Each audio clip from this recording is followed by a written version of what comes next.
Muy bien, nos encontramos en un conversatorio con el profesor Vicente Serrano, que está de visita en nuestro país esta semana y trabajó con nosotros distintos temas que tienen que ver con el idealismo trascendental. Pero Vicente, nosotros queríamos este conversatorio para hablar contigo de otras cuestiones cercanas a la filosofía que pueden tener un enfoque filosófico, pero no exclusivamente. Y me gustaría comenzar entonces preguntándote, el siglo XXI arrastra problemas del siglo XX, pero también parece que el proceso civilizatorio tiene ahora un elemento religioso que creíamos superado. Fundamentalismo islámico, fundamentalismo cristiano. Parece que las cosmovisiones se han vuelto a llenar de fundamentalismo religioso, que es un problema también de la filosofía, pero eh, ¿cómo ves vos ese problema? ¿Cómo ves este elemento en el comienzo del siglo XXI? ¿A qué atribuís que haya este elemento fundamentalista religioso en la disputa política y económica de nuestros días? Bueno, Roberto, yo creo que efectivamente hay un fenómeno fundamentalista religioso que lleva ya un tiempo considerable instalado en las relaciones internacionales. Sin embargo, no tengo tan claro que el elemento religioso sea el decisivo ahí, y me voy a explicar. Es obvio que a partir de un acontecimiento que marcó el fin del siglo XX y el comienzo del XXI, y antes citabas a Hobsbawm, ¿no? Y él es uno de los que defiende esa tesis, ¿no? Digamos, se produce un nuevo orden y, y en ese nuevo orden se producen también algunos cambios geopolíticos importantes, ¿no?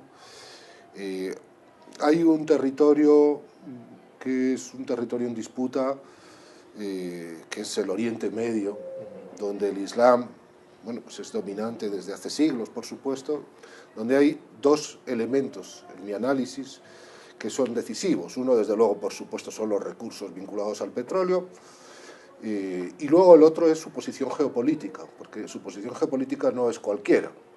Eh, por supuesto está también el viejo conflicto, tremendo conflicto eh, judío-palestino, ¿no? Que es una herencia de la presencia europea, especialmente la británica en este caso, ¿no?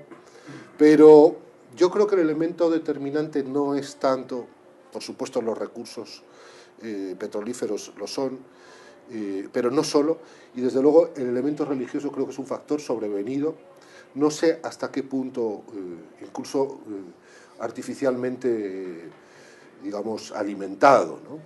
Creo que por debajo de eso el análisis tiene otras características. En este nuevo escenario mundial que se produce tras la caída del muro y que inaugura el siglo XXI, yo no creo que la idea del choque de civilizaciones que siguió por parte de Huntington a la idea de Fukuyama al fin de la historia sea tan real.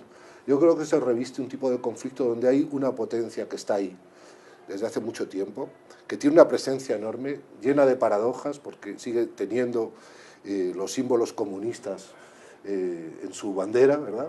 Sigue siendo oficialmente y formalmente un resultado de una revolución socialista, pero se maneja con criterios capitalistas, tiene muchísimos dólares en su interior, y el problema de un posible enfrentamiento a medio plazo o a largo plazo, desde luego se juega, y esto ya se decía en el siglo XIX por un diplomático que ya no recuerdo su nombre británico, se juega en ese territorio. Porque ese territorio, aparte de tener en cuenta la potencia que sigue siendo Rusia, es un territorio estratégico de una entidad gigantesca. Entonces, insisto, yo creo que la cuestión del fundamentalismo religioso, por supuesto hay todo un problema, pero tiene algún elemento artificioso, alimentado. Respecto del fundamentalismo cristiano, yo pienso, sinceramente, que en Occidente, porque el conflicto del Islam es de otras características, es una resistencia de otras características al capitalismo occidental, además, ¿no? Pero en Occidente yo creo que ya hace tiempo que vivimos en una época post-religiosa. Eso no impide, por supuesto, que siga habiendo una presencia de la Iglesia, lo cual es hasta cierto punto, bueno, pues lógico en una trayectoria como la que tiene Occidente, donde además el cristianismo en particular, ha sido fundamental para acuñar muchas características culturales. Pero yo creo que hay un fenómeno religioso de otro orden e invisible que me parece mucho más interesante de analizar, más allá de que efectivamente haya una presencia religiosa, pero las sociedades modernas, la modernidad es el pluralismo, es la ruptura de la unidad de una religión única, ¿no? Y yo creo que en eso estamos. Ahora, hay un tipo de religión de otras características que, hablando con Sebastián, precisamente, no sé qué momento entre momento y momento de los talleres, ¿no?, que hablábamos de Benjamin, ¿no? El capitalismo es un tipo de pensamiento religioso. Creo que ese, que no se expresa en términos de fanatismo, es el verdadero, digamos, sobre la que hay que hacer la nueva crítica de la revelación, hablando de Fichte, aunque en este caso no es una religión revelada necesariamente. Curiosamente lo que es una religión bastante invisible, es decir, que realiza, y ahí habría que remitirse a la cuestión judía, un texto que me parece enormemente importante y de actualidad, en cierta medida, de Marx, ¿no? Entonces, bueno, esa es una primera aproximación que yo hago a la pregunta que me hacías, Roberto. Usted habló de geopolítica, desde su punto de vista, digamos, usted habló también, perdón, de Occidente y de su periferia. ¿Cree usted que se vive la misma condición o la misma característica de la modernidad en Occidente, tal cual, que en su periferia? Usted también ha vivido en América Latina, en Chile. ¿Son las mismas relaciones idílicas que cancelan, digamos, el peso de la cultura religiosa, o por el contrario, todavía es un campo en disputa, incluso un campo en disputa político y sociológico, el tema, digamos, de la fe religiosa? Me imagino que usted está familiarizado con los intentos en los 60s y 70s de una teología de la liberación, y de sus consecuencias políticas, y además, ¿cómo vincularía eso usted con el tema ya no de Medio Oriente, pero por lo menos de América Latina, Centroamérica? Costa Rica es un país centroamericano, evidentemente, Sí. y su estrategia geopolítica, es decir, y me refiero en cuanto a estrategias de control interno. Ya. Bien, a mí no me cabe ninguna duda de que Latinoamérica, porque por supuesto los Estados Unidos de Norteamérica y Canadá son un occidente claro, ¿no? Pero no me cabe ninguna duda que Latinoamérica es occidente, ¿no? Eso es obvio. Usted ha hablado de periférico. Yo creo que estamos hablando, y desde el punto de vista religioso, que es el que me plantea, de los mismos principios organizativos y dominantes, ¿no? Y en ese sentido es modernidad. Lo que pasa es que es una modernidad con un ritmo algo distinto, con bolsas, digamos, de retención que tienen que ver con ritmos económicos, con procesos históricos muy complejos, con herencias, que en este caso son herencias de una sociedad especialmente católica, que es la que marcó la impronta mayoritariamente en Latinoamérica, que resistió a la modernidad en defensa de la catolicidad y de la contrarreforma, y eso yo creo que efectivamente deja restos y bolsas de no secularización. Ahora, que estamos en sociedades secularizadas en todos los casos, más allá de que en algunos casos la presencia religiosa sea mayor o menor, no me cabe duda, y sobre todo por una razón, y es que más allá de procesos históricos que hay ahora mismo presentes, en marcha, y de los que ha habido, ¿no?, hay tradiciones muy ancestrales donde se han vinculado con otros elementos, por ejemplo, elementos afroamericanos, ¿no? Pero la religión es vivida con cierta intensidad en la población, pero los procesos dominantes que articulan las sociedades son procesos básicamente de tipo capitalista, aunque con un capitalismo con unas características que son algo distintos al que se desarrolló inicialmente en Europa y, por supuesto, en el norte de los Estados Unidos, donde además las iglesias luteranas han tenido unas características que han facilitado, como todos sabemos, justamente el propio proceso capitalista. Entonces, eso ha generado, claro, Max Weber, pero eso ha generado, pues eso, retenciones, bolsas, contradicciones, pero el proceso secularizador y capitalista, yo creo que es un vínculo común en Latinoamérica y en el resto. Yo ahora, por ejemplo, vivo en Chile, ¿no?, que es, en cierto modo, el gran experimento neoliberal que se hizo, ¿no?, y que sigue vigente con esas características. Claro, la Iglesia Católica está ahí, la población es católica, pero yo veo que como, por ejemplo, en el país del que yo soy originario, como en España, pues digamos, la práctica de la religiosidad, si yo miro atrás a mi infancia, ¿no? Pues es una práctica muy reducida, ¿no? Otra cosa es que efectivamente la Iglesia, además de otras dimensiones que tiene muy respetables, también está en los juegos de poder, y eso está en todos los lugares donde está, porque es una institucionalidad y tiene un Estado, no lo olvidemos, que es el Vaticano, y está muy vinculada a tradiciones, y todo esto no se disuelve de aquella manera así de un día para otro. Pero creo que el proceso secularizador está presente. Un ejemplo simplemente es el hecho de que secularizador y pluralizador. Es que en Chile, por ejemplo, las iglesias luteranas tienen un feriado suyo, ¿no? Que celebra, a diferencia de una España tan católica, aunque el Estado en principio es no confesional, ¿no? Y en ese sentido, las celebraciones por allí, por ejemplo, religiosas, no tienen la presencia que tienen, con otras características algunas folclóricas en España, ¿no?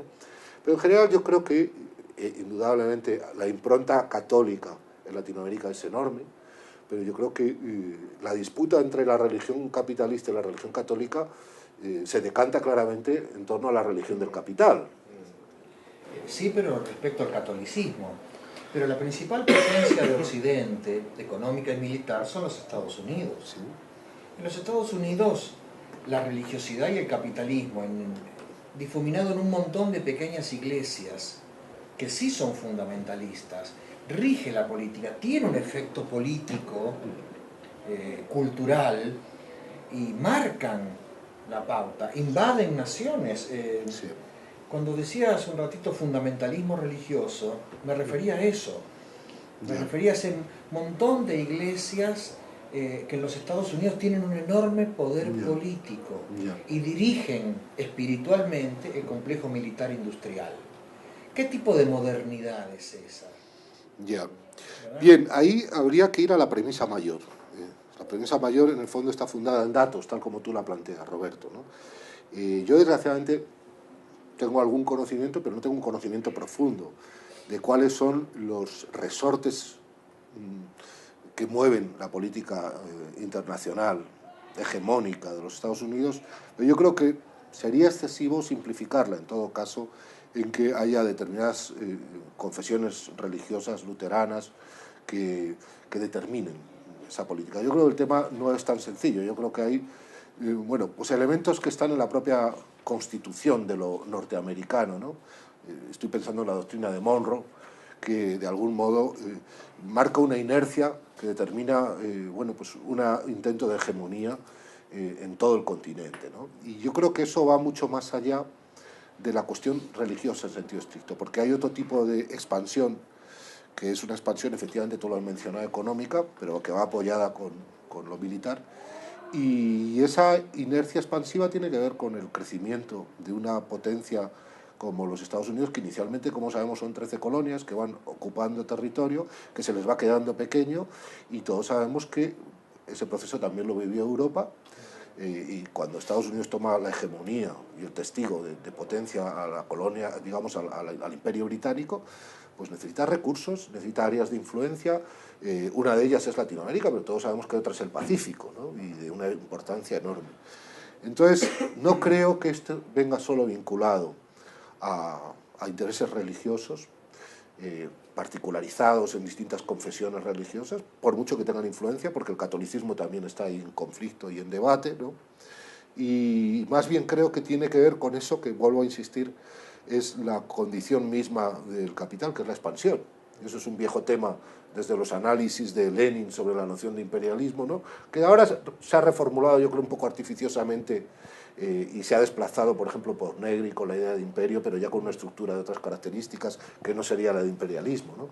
Entonces, creo que detenerse solo en el elemento religioso forma parte también de uno de los problemas de las culturas católicas, ¿no? Que como han sido tan selladas y tan marcadas a sangre y fuego, ¿no? Pues hay una inercia que en España se vive particularmente de un movimiento pendular de volcarse contra lo religioso. Evidentemente hay conflictos en las sociedades contemporáneas donde la Iglesia es muy beligerante, en temas muy delicados, donde están en juego derechos y derechos básicos. Y estoy hablando en temas como todas las nuevas técnicas de reproducción, en temas como el aborto, en temas tan decisivos en nuestras sociedades, donde la media de vida se prolonga mucho, como la eutanasia y demás, donde la Iglesia sigue pretendiendo jugar, y es su último resto, yo creo, un papel importante porque se considera de algún modo administradora de la vida, en último término, ¿no? Y ahí sí creo que, con todo el respeto lo digo porque yo creo, y en algún momento del taller por otras razones surgió, ¿no? Yo creo, sigo pensando que la tolerancia en todas las direcciones es una de las mejores cosas que Europa ha podido aportar de los siglos modernos, ¿no? Y que es un elemento constitutivo. Y yo creo que en ese sentido hay cierta intolerancia también, a pesar de todo, porque las dimensiones religiosas o lo religioso hay dos dimensiones. Una es la institucionalidad, pero hay otra que son los sentimientos de las personas. Y yo no me siento autorizado para desalienar a nadie de un sentimiento que está profundamente arraigado y que forma parte de lo más íntimo de sí, ¿no? Y muchas veces los ataques que se hacen, por ejemplo, a la institucionalidad católica acaban hiriendo también sentimientos de otras personas. Entonces creo que hay que ser delicado, hay que encontrar un equilibrio, hay que ser moderado. En Europa en particular, cualquier ataque al mundo islámico en general se ve con mucha distancia, hay unos debates profundos, pero nadie debate en que se ataque digamos, a los símbolos religiosos cristianos. Todo el mundo lo da por bueno, prácticamente, menos los propios afectados, por supuesto, ¿no? Y ahí hay una asimetría que hay que analizar, creo, ¿no? Sí, profesor Serrano, una consulta. ¿Cómo poder hablar de tolerancia en América Latina cuando se vive en condiciones de mucha desigualdad y de mucha violencia?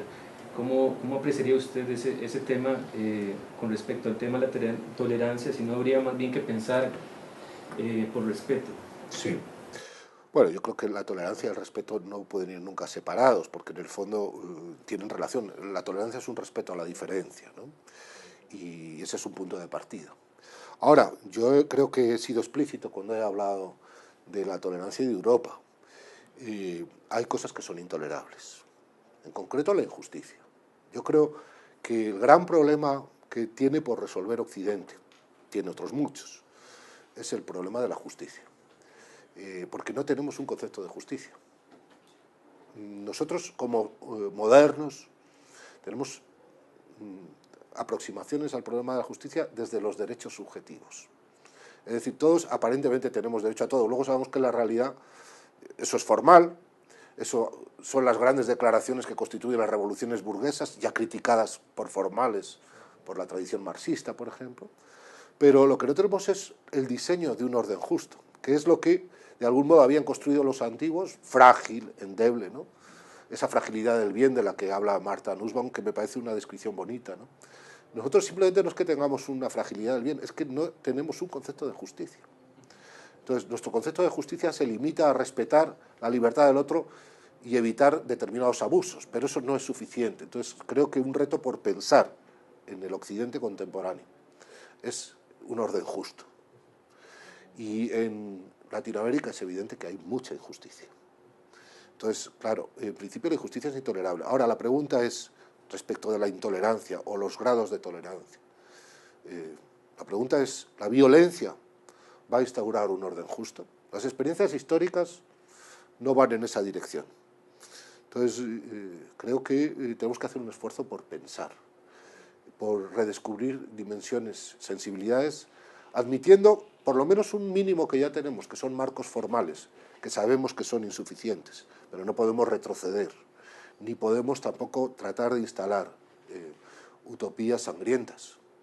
Esa es una opinión, siendo consciente de que yo no dejo de ser europeo, que estoy ahora transportado aquí en Latinoamérica y que tengo que tener un inmenso respeto a los conflictos, a los dolores y a esas venas abiertas de Galeano, ¿no? De Latinoamérica, ¿no? Vicente, yo quisiera preguntarte, en este sentido, has mencionado la constitución de un orden justo como una de las búsquedas ideales de la modernidad occidental hoy por hoy, y hace un rato conversábamos sobre la situación europea de estados sociales de derecho, donde pareciera ser que hay mucha satisfacción, que hay poco movimiento y que hay una tendencia conservadora. ¿Qué papel verías, digamos, en tu posición de europeo en América Latina? O sea, ¿cuánto puede aportar América Latina en la construcción de ese orden justo, siendo, repito, que pareciera ser que Europa está muy satisfecha y que no hay mayor movimiento en la búsqueda o en la pretensión por ese orden justo? Bueno, yo lo primero es que cuando he hablado de justicia, no he hablado de construcción, porque construcción de un orden justo ya la tenemos. Hobbes, por ejemplo, trata de construir un orden justo a partir de una premisa, que es la del egoísmo, la de cierta devastación, la mentalidad, la concepción antropológica de que en el fondo somos seres depredadores, ¿no? Y esa es una construcción, pero a mí no me vale, porque justamente la diferencia está en que vamos a suponer que las culturas originarias en América no construían un orden justo, sino que tenían una mirada, una visión del mundo en la que había una determinada orden de justicia que podía tener sus problemas. Los griegos ejemplarmente lo tuvieron, ¿no? Entonces, ese es solo un pequeño matiz, porque no es lo mismo la construcción. En nuestro caso, obviamente, tendríamos que pensar. Pero construcción ya tenemos, pero es un orden justo cargado de injusticia, ¿no? Porque nuestra idea de la justicia tiene que ver con esas premisas, ¿no? Bueno, me he ido un poco fuera, pero regreso a lo que tú planteas con respecto a Europa.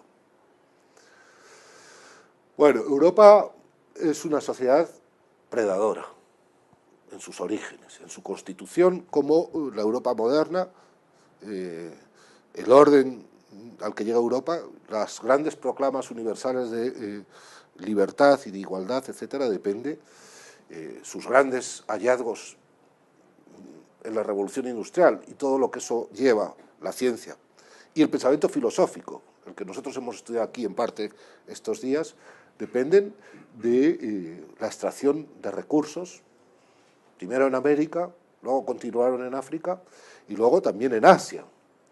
Entonces, esa es una premisa. Esa riqueza acumulada se ha distribuido mejor o peor, pero obviamente ha permitido, en todo caso, un estado de unas condiciones sociales de un cierto bienestar generalizado, donde obviamente hay bolsas de pobreza todavía, además con ritmos muy desiguales en el norte, en el sur, con la incorporación de los países procedentes del este, pero en todo caso, y además ahora en un contexto actual, en una crisis económica que afecta a las vidas particulares más o menos y a las aproximaciones macroeconómicas de las grandes instituciones económicas, pero que en último término no ha conmovido los cimientos de una sociedad más o menos satisfecha y que ha resuelto problemas básicos que son de salud, que son de educación, que son de previsión en casos de vejez, de pérdidas de empleo, incluso a pasar del nivel de desempleo que hay en algunos países como España, por ejemplo, ¿no? Y que en los últimos años, además, motivado por la crisis, pero por también la tendencia que venimos arrastrando de eso que se da en llamar el neoliberalismo generalizado en todo Occidente, pues bueno, ha supuesto ciertos recortes. Pero si uno compara la situación que tiene, por ejemplo, España con, no sé, con un país como Chile, cuyas cifras macroeconómicas aparentemente son buenas, aunque el crecimiento parece que se está deteniendo o no crece bueno, pues claro, los niveles de desigualdad, los niveles de previsión, los niveles de atención sanitaria, los niveles de protección en caso de desempleo, los niveles de oferta de educación gratuita en todos los niveles educativos son otros. Y estos son los problemas básicos de las sociedades. Luego hay otros, de tipo espiritual, que si queréis hablamos de ellos, ¿no? Pero hay que empezar por lo básico, que es lo material.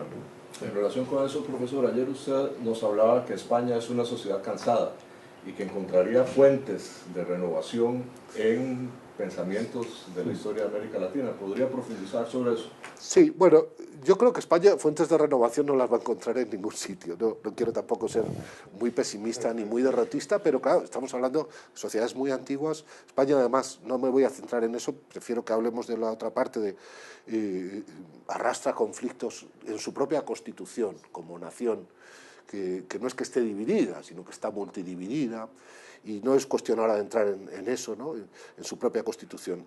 Ahora, yo no hablaba tanto de la posibilidad de que España se renueve, que allí está, y tampoco le va tan mal a pesar de todo, ¿no? Sino de la posibilidad de que, en general, Occidente pueda aprender y obtener un tipo de recursos que ya no sean materiales, como ha sido hasta ahora de Latinoamérica, que son recursos espirituales. Creo que de todo Occidente, la única región que mantiene una bolsa de riqueza espiritual muy deteriorada, muy sometida, muy marginal, pero que sigue siendo una bolsa de riqueza, una mirada distinta a eso que llamamos Occidente, la modernidad, respecto a las relaciones entre nosotros, es decir, de los humanos entre sí y de las relaciones de los humanos con el entorno, eso lo tiene Latinoamérica, no lo tiene ninguna otra región. Yo no hablo del mundo asiático, que es otro universo, y del que me atrevo a hablar poco, ¿no? Pero desde luego en Occidente, teniendo en cuenta que además no están las condiciones de no secularización, porque ahí ya no hay vuelta atrás en las que están muchos países islámicos, ¿no? Donde tienen sí una dimensión espiritual, pero con unos problemas también tremendos, ¿no? Entonces creo que Latinoamérica en ese sentido es un depósito enorme donde debería en algún momento cristalizar una especie de magma, yo creo, donde hay cosmovisiones que tal vez sean capaces de cuajar otra cosa, otra forma de estar en el mundo, ¿no? Y ahí es a lo que yo me refería, pero no tanto a que eso se aporte para España, que ya bastante se ha aportado para España. Lo que sí pienso es que España es el pasado, si hablamos en esos términos, y Latinoamérica es el futuro, eso lo tengo muy claro, ¿no? Y entre otras razones, en esa convicción vivo yo aquí, entre otras razones, hay otras también, ¿no? Yo quisiera, si me permiten, cambiar ahora un poco el eje y preguntarte por algo que tenemos en común, que es la universidad. En toda América Latina, pero también en Europa, se ha instalado, intenta instalarse con mayor o menor éxito los criterios de la universidad corporativa, de la universidad empresarial, llamar a los estudiantes clientes, usuarios, restricciones presupuestarias, problemas de índole política, no tanto académica, porque las universidades siguen trabajando. ¿Cómo ves la universidad del siglo XXI en América Latina, en Europa, el ser universitarios en el siglo XXI frente a estos problemas que creo que son comunes a todos los universitarios latinoamericanos, sobre todo los que hemos sido formados en un modelo de universidad pública, que ahora intenta con mayor o menor éxito girar, repito, hacia ese modelo de universidad corporativa, empresarial, de criterios empresariales al interior de la vida académica? ¿Cómo vivís eso? ¿Cómo lo ves? ¿Qué pensás que podríamos discutir al respecto? Es todo un tema, y un tema muy importante.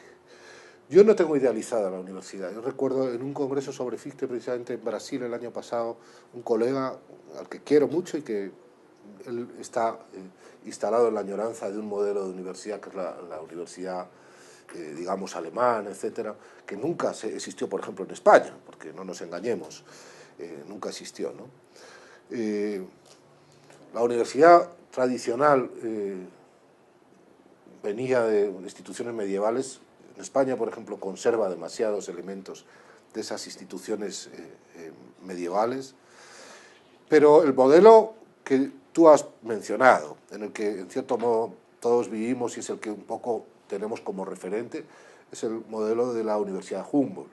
Ese tema lo planteó con mucha claridad, yo creo, Lyotard, precisamente, en un libro que en cierto modo marcó un hito respecto del debate en torno a lo que se llamaba la posmodernidad, porque uno de los elementos que Lyotard planteaba en ese libro, más allá de las cuestiones de más alcance de los grandes relatos, es justamente que lo que se pone fin es al modelo de la Universidad de Humboldt, al modelo de la formación basada en un ideal del sujeto colectivo, que en definitiva es el que tenía presente Humboldt, ¿no? Y de hecho el texto de Lyotard es un informe que él da que le piden en Quebec sobre los cambios que se están produciendo en el saber, y el libro de Lyotard, más allá de las connotaciones, digamos, filosóficos amplias que tiene, culmina con la idea de que el saber es una mercancía más y en definitiva se somete a esos criterios. Entonces, esa descripción suya, que nos sitúa ya en los años 70, ¿verdad? Pues yo creo que de entonces para acá se ha multiplicado y ese lenguaje está ahí. Yo creo que la universidad pública, tal como ha sido concebida, a partir de Humboldt, efectivamente fue una fuente de crítica, aunque también tiene, y ha tenido siempre, y lo sabemos, una dimensión de aparato crítico, de aparato ideológico del Estado, ¿no? Pero bueno, es cierto que es una reserva donde determinadas personas obtienen recursos para poder pensar y por tanto pensar críticamente, porque pensar que uno pueda ejercer la reflexión y por tanto ejercer la crítica sin tener recursos y teniendo que dedicarse a sobrevivir, pues efectivamente la universidad ha cumplido esa función. Yo creo que de algún modo no ha muerto, a pesar de todo, lo que decía Lyotard. Pero sí es verdad que está muy amenazada porque en definitiva hay una dimensión profunda de relación entre el saber y el aparato productivo. La ciencia es tecnociencia muy vinculada a, bueno, pues a las realidades económicas desde la revolución industrial, y eso es sabido y conocido. Otra cosa es que en el ámbito nuestro, y ahí voy a otra deriva, en el ámbito nuestro, que es el de las humanidades, más allá de que las universidades pueden producir ideólogos que justifiquen cualquier cosa, también producen críticos. Y el pensamiento crítico, que yo creo que es la tarea que define, y ahora ya tiro hacia nuestro campo, la filosofía, ¿no? Y en ese sentido yo creo que eso sigue vivo. Lo que pasa es que nos van restando espacios, cada vez tenemos menos recursos, porque cada vez hay menos demanda, porque la vinculación entre la formación y el mercado de trabajo cada vez se hace más estrecha y hay menos demandas y posibilidades laborales para humanistas en general. El latín y el griego van perdiendo peso, la historia todavía mantiene algo pero poco, las filologías prácticamente están desapareciendo, la filosofía desaparece literalmente de los programas de la secundaria, con lo cual no se necesita formar filósofos. Bueno, pues los espacios van perdiendo. Yo hablo de filosofía, pero esto se puede extender a todas las ciencias donde cabe la reflexión crítica, porque otra cosa ya es, digamos, el tipo de conocimiento que es muy aplicado, muy tecnológico, donde falta esa visión crítica y panorámica que bueno, se supone que es nuestro trabajo, ¿no?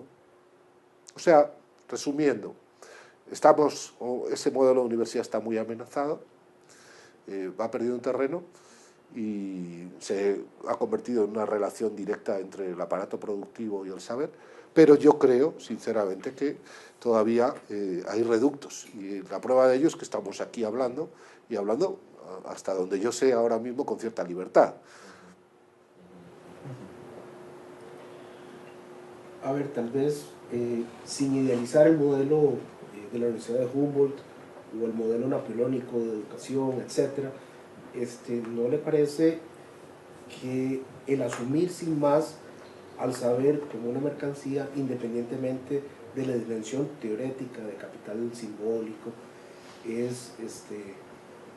y además viniendo, digamos, finalmente es un texto filosófico o que remite a humanidades, a ciencias sociales, como una especie de autoflagelo, finalmente como de aceptar sin más la condición que se le ha asignado al metarrelato, a la filosofía, obviamente, a las ciencias sociales, dentro del capitalismo tardío, por decirlo rápidamente, y en particular a las sociedades periféricas en este mundo globalizado. Una pregunta, ¿no? Una afirmación. Si he entendido bien, la pregunta es, en el fondo hace usted una defensa del metarrelato. Yo lo resemantizaría así, rápidamente. Hay en Lyotard y en la condición posmoderna y en otros filósofos posmodernos herramientas para, más allá de la crítica al metarrelato, sustituirlo o por una justificación de la filosofía, del quehacer filosófico, y obviamente uno acá a las humanidades, a las ciencias sociales, o más bien es como una especie de resultado sadomasoquista, en el cual, digamos, lo digo rápidamente, la filosofía y las humanidades están condenadas a desaparecer por la inercia de la productividad capitalista en este momento. Bueno, en realidad la cuestión es que efectivamente yo creo que los metarrelatos en un sentido se han mostrado falsos, o no falsos, simplemente agotados, y eso es una constatación, ¿no? Porque hablar de verdad y mentira, o falsedad, perdón, en las dimensiones valorativas que tienen los metarrelatos no tiene sentido, pero sí se ha mostrado cierto agotamiento. Ahora, en el fondo, lo que los metarrelatos expresaban, más allá de la propia dimensión científica a la que los metarrelatos debían acompañar, es justamente un conjunto de dimensiones de las que no nos podemos desprender, porque son dimensiones estéticas y éticas de la existencia que son decisivas. Por tanto, la idea de que han desaparecido los metarrelatos, en el fondo tiene una falsedad básica, porque siempre hay un metarrelato. En este caso, sí que hay un metarrelato. Por ejemplo, la idea misma de que ya no hay metarrelatos y que hay que dejar correr todo, es un metarrelato. Y en ese sentido es donde yo me aparto de la descripción. Ahora, que determinados metarrelatos concretos se han agotado, sí, pero que hay que seguir indagando las condiciones éticas y estéticas en las que estamos viviendo en este mundo actual, en nuestra ontología, en esta contingencia que nos toca, hay que hacerlo. Y ahí, por ejemplo, a mí me parece que las propuestas que no las da, pero sí en las condiciones críticas las propone de Foucault, cuando plantea una ética y una estética de la existencia, pues yo creo que eso es una línea, ¿no? Es decir, el pensamiento no se acaba nunca, y el pensamiento crítico nunca, porque es en parte casi nuestra propia condición. Y no digo el pensamiento crítico por el ánimo de criticar, sino porque necesitamos encontrar, digamos, accesos a lo mejor que podamos encontrar, porque estamos impulsados a ello. Y evidentemente sigue habiendo un metarrelato que hay que desmontar ahora de otra manera, y no por desmontarlo, sino por encontrar esos elementos valorativos que efectivamente con adherencias, en muchos casos teologales y metafísicas en el peor sentido de ese término, constituyeron la modernidad, pero que no podemos desprendernos de ellos. Uno de esos metarrelatos está muy vinculado, por ejemplo, a la noción de derechos humanos, y hoy por hoy no nos podemos desprender de esa noción, porque si nos desprendemos de esa noción, no sé dónde llegaríamos. Tenemos experiencias históricas donde se ha prescindido de ellos, y son el horror más profundo que se ha vivido. Podríamos decir en ese sentido, Vicente, que la posmodernidad es un vano intento por salir de la modernidad, es decir, que la modernidad ha llegado, se ha instalado y tenemos que asumir sus problemas, superarlos, pero no hay afuera de la modernidad. Me quedo con la última frase, no hay afuera de la modernidad, y respecto a la posmodernidad es un término que es muy ambiguo, que tiene muchas dimensiones, que está muy cruzado de elementos ideológicos. Yo creo que en un sentido, cuando se ha esgrimido, y se ha esgrimido como una especie de liberación, como una especie paradójicamente de emancipación respecto de los relatos, y como una celebración, yo creo que eso es una operación ideológica, que ha sido una operación ideológica, ¿no?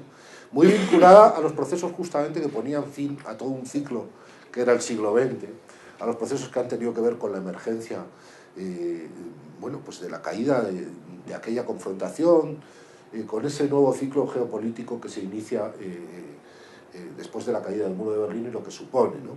Y hay cierta coincidencia en todos esos acontecimientos. Entonces yo creo que luego por otra parte es verdad que ha habido transformaciones, que los relatos están agotados, que hay un cierto falta de creencia en muchas de esas cuestiones. Entonces, ¿cuál es la tarea? Seguir indagando en las dimensiones valorativas y estéticas, y seguir indagando también en cuál es la contingencia que nos constituye, ¿no? Y creo que ahí hay dimensiones espirituales, en el mejor sentido de ese término, ¿no? que es necesario rescatar. Entonces, yo efectivamente me quedo con lo que dices de la modernidad, no hemos salido. Hay un debate ideológico, hay un agotamiento respecto de los relatos y las reflexiones que se hicieron sobre la modernidad, pero en la misma nave seguimos navegando. Lo que hay que buscar ahora es en qué dirección y quién va a ser el capitán para entenderlos, ¿no? No confundir modernidad también con capitalismo, que se suele hacer en cierto discurso. ¿Qué opina usted de eso? Bueno, yo creo que van muy unidos. ¿Los identifica? Yo lo que no identifico es modernidad con ilustración, pero yo creo que la modernidad como contingencia en su elemento constitutivo, a mí no me gusta decir eso del ADN, que lo dicen mucho ahora, pero en su propia constitución expresa la estructura del capitalismo. Por eso yo utilizo a veces una metáfora, ¿no? Porque claro, paralelamente a los años en los que Marx está estudiando ese modo de producción en particular, que es el modo de producción de su presente, que es el capitalismo, Nietzsche, en una barricada aparentemente muy distinta y con grandes críticas a los proyectos socialistas, incluso a los liberales, está hablando de la voluntad de poder, pero a mí me gusta considerar que la metáfora es la misma desde lugares distintos y aproximaciones distintas, y yo creo que eso constituye la contingencia moderna, porque en el fondo Nietzsche, ¿qué es lo que hace?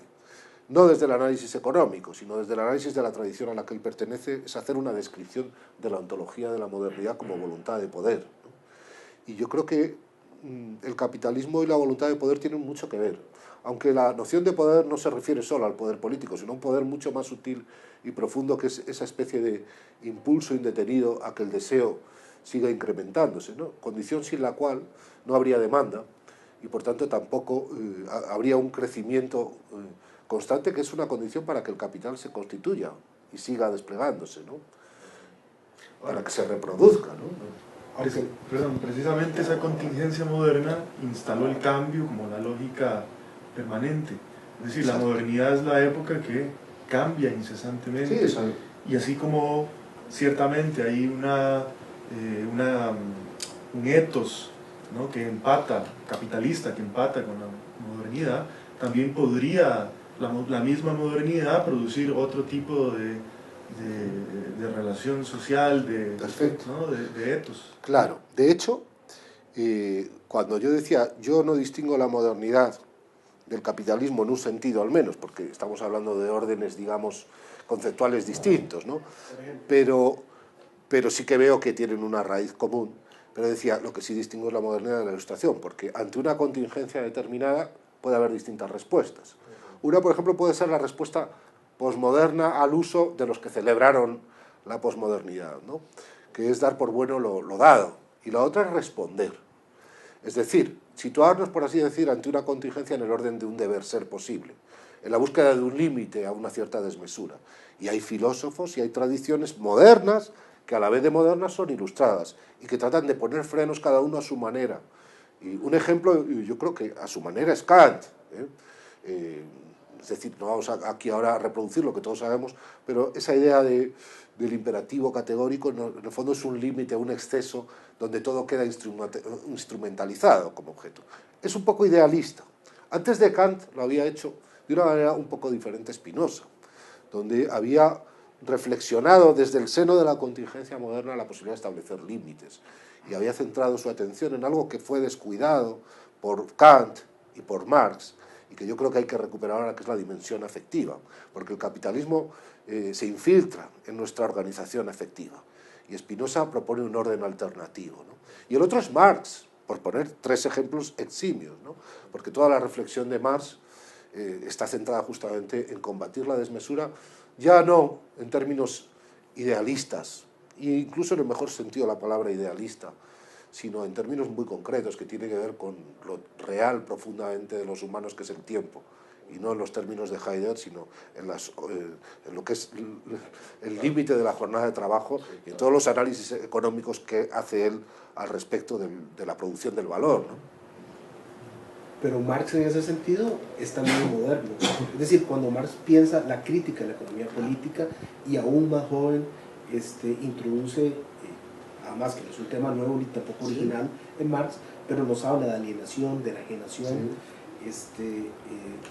también es modernidad, y además también es crítica a la modernidad. Eso es lo que te trataba de decir yo. Hay una tendencia muy consolidada a identificar modernidad e ilustración. Y yo establezco una distinción que es muy clara. Tan moderno, nosotros venimos estos días en el taller de trabajar con Fichte, y entonces ha aparecido la figura de Jacobi, que es un gran reaccionario que a Fichte le acusa y a toda la ilustración, pero tan modernos son Jacobi como Fichte. O para decirlo de otra manera, tan moderno es Heidegger como es Marx. El problema es qué respuesta dan a esa contingencia. Por eso yo, cuando hablo de modernidad, más allá de que es un término y una dimensión histórica, hablo casi de una ontología. Nosotros vivimos en una contingencia que es el horizonte en el que hemos aparecido. Y en ese horizonte hay distintas respuestas.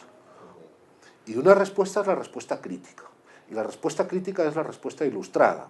Y por eso la analogía entre modernidad e ilustración es una analogía tramposa.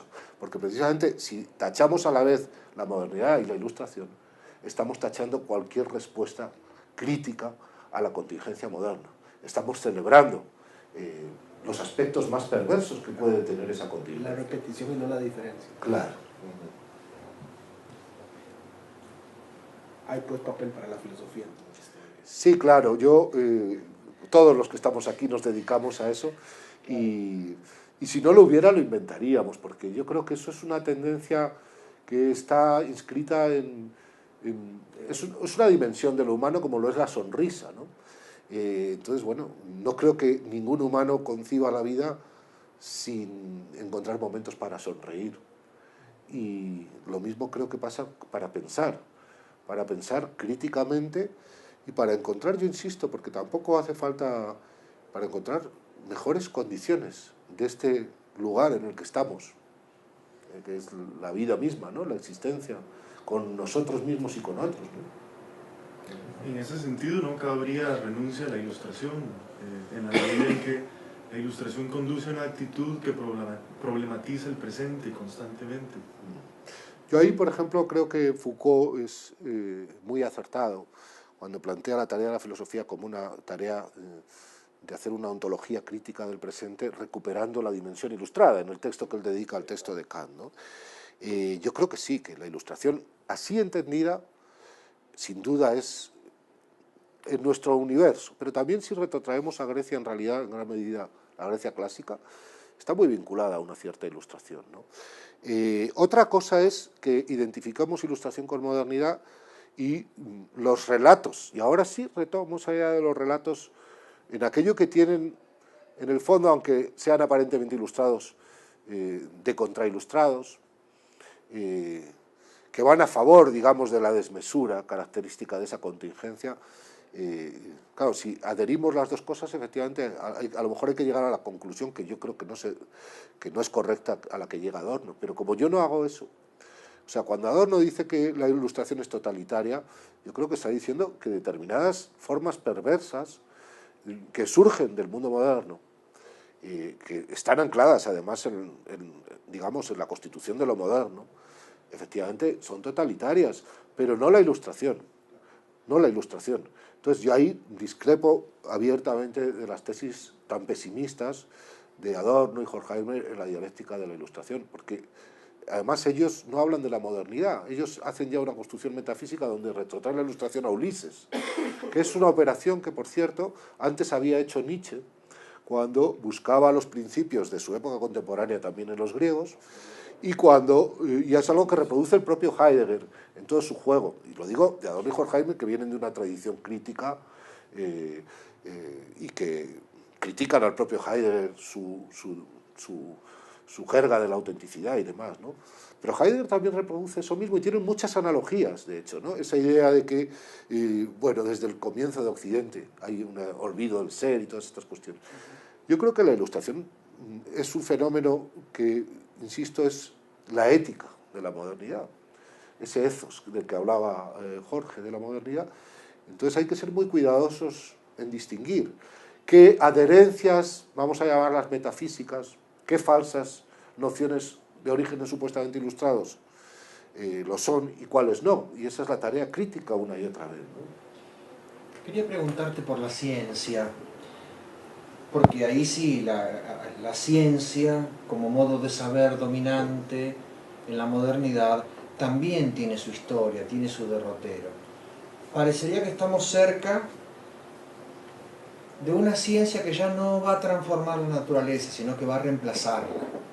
Está cerca de crear vida, que es un tema filosófico también. ¿Qué perspectivas podemos tener frente a una ciencia que parece autonomizada de la moral, autonomizada de la política, que es performativa y que además, reitero, parece estar a punto de reemplazar la naturaleza, no de transformarla. Bueno, me parece una pregunta importantísima. Creo que es una de las claves. Estas nociones que has introducido, ciencia, por tanto tecnología, tecnociencia y naturaleza. Yo el año pasado publiqué un libro que se llama Naturaleza Muerta, que, bueno, en Chile la naturaleza es muy exuberante como aquí, ¿no? Pero la naturaleza muerta a la que yo me refería, que causó cuando lo presenté en Valparaíso, había alguna persona que decía, bueno, pero es un orden simbólico la naturaleza, ¿no? Sin extenderme mucho en cuestiones que a lo mejor, digamos, se van del problema político de fondo que tú planteas, pero si nosotros queremos entender qué es la ciencia en el mundo antiguo, el principio organizador de la ciencia y también del mundo y de la visión del mundo es lo natural, es la physis. La ciencia moderna no elimina, y eso yo comparto contigo, lo que has dicho, ya la va a reemplazar, y me explico. La ciencia moderna, cuando emerge, no elimina lo natural, pero ya no lo prioriza lo artificial. Esa operación básicamente la hacen los epistemólogos de la modernidad con Descartes a la cabeza y hasta nuestros días. El principio es el artificio, y a partir de ahí mantenemos todavía una noción, por así decir, analógica, porque seguimos utilizando metáforas, pero donde el artificio domina. Bueno, el umbral en el que nos estamos situando ahora, a partir del mundo digital, es que ya ni siquiera la representación que nos hacemos del mundo es analógica, es decir, la idea misma de naturaleza que todavía Kant utilizaba como ideal regulativo ya no es necesaria. Ese es el mundo digital, y en efecto yo creo que en ese mundo, que es un umbral en el que estamos y en el que hay que pensar, efectivamente la naturaleza desaparece y es sustituida por un artificio, y el mundo virtual es una expresión. ¿Cuántas horas pasamos en la pantalla? ¿Cómo se mueven las relaciones económicas, las relaciones personales, y luego la posibilidad misma de fundir y de crear la vida, ¿no? Dicho todo eso, sin embargo, claro, yo hablo de la ciencia institucionalmente y de sus relaciones con la industria, y sobre eso hay demasiada información ya, ¿no? Y cómo los programas dependen de asignaciones presupuestarias multimillonarias, lo cual determina qué temas eligen, qué temas investigan, que no hablemos de la relación desde el origen de la modernidad de la ciencia con la industria de la guerra, obviamente, ¿no? O sea, pensemos lo que supuso la Guerra de las Galaxias, aquel entramado que tuvo mucho que ver con el fin, de hecho, de la dialéctica y con el fin del enfrentamiento con con la caída, en último término, de la URSS. Bueno, de la Guerra de las Galaxias y de todos los presupuestos que había ahí, surge gran parte de las tecnologías en las que estamos instalados hoy, ¿no? Incluido en gran medida, pues todo el universo digital, ¿no? Entonces, dicho todo eso, sin embargo, yo distingo siempre esa institucionalidad de la actitud del científico, es decir, de la búsqueda incansable de las relaciones. Lo que pasa es que, claro, la ciencia hoy de lo que ha prescindido, y ahí vienen los ideólogos y otras cosas, es de la capacidad de dar una mirada intuitiva, que eso es en definitiva lo que se ha perdido con ese orden de naturaleza que todavía Newton, que ya priorizaba lo artificial, buscaba. Ese orden que sería el analógico. Ahora ya, bueno, yo últimamente veo bastantes documentales de distintos canales sobre el universo. Y claro, yo me he quedado muy desfasado cuando era niño, que me encantaba leer de estas cosas, y ahora lo que encuentro es que el universo es una especie de... Esas visiones que son construcciones artísticas y estéticas en el fondo, ¿no? Porque lo que hay por debajo son meras ecuaciones. Pues lo que veo es que el universo es un universo de una guerra brutal, de seres que se destruyen unos a otros y unas cosas tremendas, ¿no? Claro, yo no domino las ecuaciones que permiten determinar si eso es así. Evidentemente hay conflicto permanente, ¿no? Pero, por ejemplo, en Heráclito ese conflicto permanente y esa guerra que era el padre de todas las cosas, era precisamente el padre de todas las cosas que subsumía el conflicto en un cierto orden cósmico, que era la propia physis, ¿no? Y por tanto también en un principio de justicia, porque distribuía, o se apagaba o se encendía el fuego según un orden determinado, ¿no? Bueno, eso es lo que puedo decir al respecto por ahora. Costa Rica. Costa Rica. Claro. Bueno, la verdad que han sido unos días muy intensos de trabajo. He visto más a Fichte que a Costa Rica. En todo caso,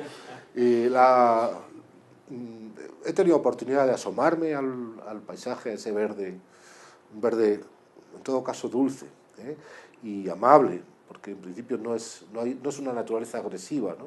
Independientemente de que haya volcanes, y independientemente de que haya movimientos sísmicos, etc. Por otra parte, eso también lo he notado en las gentes, ¿no? Hay cierto trato amable, suave, dulce, ¿no? En la forma incluso de hablar eso se distingue, no el acento violento que tenemos, por ejemplo, los castellanos, ¿no? Que es una tierra muy árida, por cierto. Y luego me he sentido muy bien acogido por esta comunidad académica, donde he trabajado muy a gusto en estos días, y en ese sentido mi balance, dentro de, como digo, tampoco he podido hacer una incursión mucho mayor, es excelente, en la forma de trabajar, en la forma de estar, y en ese sentido me voy muy satisfecho, ¿no? De esta primera visita, que espero que no sea la última, ¿no?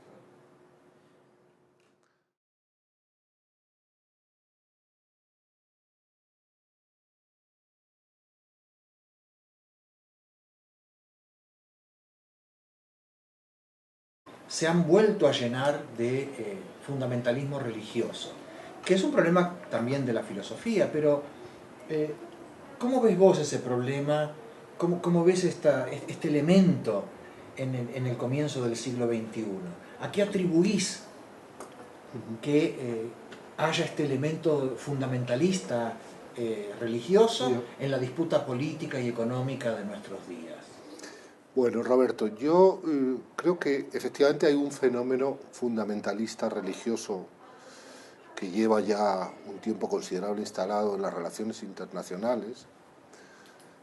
Sin embargo, no tengo tan claro que el elemento religioso sea el decisivo ahí, y me voy a explicar. Es obvio que a partir de un acontecimiento que marcó el fin del siglo XX y el comienzo del XXI, y antes citabas a Hobsbawm, ¿no? Y él es uno de los que defiende esa tesis, ¿no? Se produce un nuevo orden, y en ese nuevo orden se producen también algunos cambios geopolíticos importantes, ¿no? Hay un territorio que es un territorio en disputa, que es el Oriente Medio, donde el Islam, pues lógico, una trayectoria como la que tiene Occidente, donde además el cristianismo en particular ha sido fundamental para acuñar muchas características culturales. Pero yo creo que hay un fenómeno religioso de otro orden e invisible que me parece mucho más interesante de analizar, más allá de que efectivamente haya una presencia religiosa, pero las sociedades modernas, la modernidad es el pluralismo, es la ruptura de la unidad de una religión única, ¿no? Y yo creo que en eso estamos. Ahora, hay un tipo de religión de otras características que, hablando con Sebastián, precisamente, no sé qué momento entre momento y momento de los talleres, ¿no? Que hablábamos de Benjamin, ¿no? El capitalismo es un tipo de pensamiento religioso. Creo que ese, que no se expresa en términos de fanatismo, es el verdadero, digamos, sobre la que hay que hacer la nueva crítica de la revelación, hablando de Fichte, aunque en este caso no es una religión revelada necesariamente.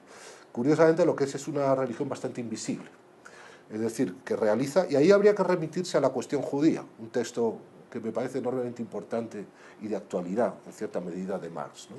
Entonces, bueno, esa es una primera aproximación que yo hago a la pregunta que me hacías, Roberto.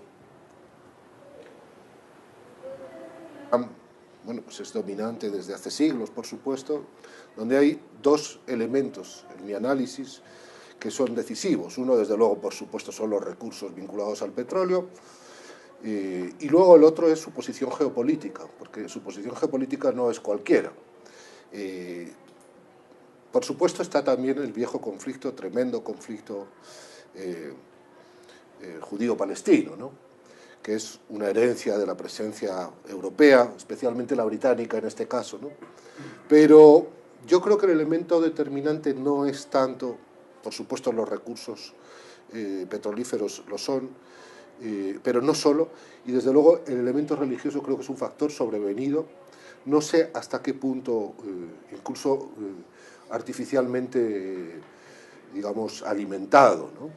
Creo que por debajo de eso el análisis tiene otras características. En este nuevo escenario mundial que se produce tras la caída del muro y que inaugura el siglo XXI, yo no creo que la idea del choque de civilizaciones que siguió por parte de Huntington a la idea de Fukuyama al fin de la historia sea tan real. Yo creo que se reviste un tipo de conflicto donde hay una potencia que está ahí desde hace mucho tiempo, que tiene una presencia enorme, llena de paradojas.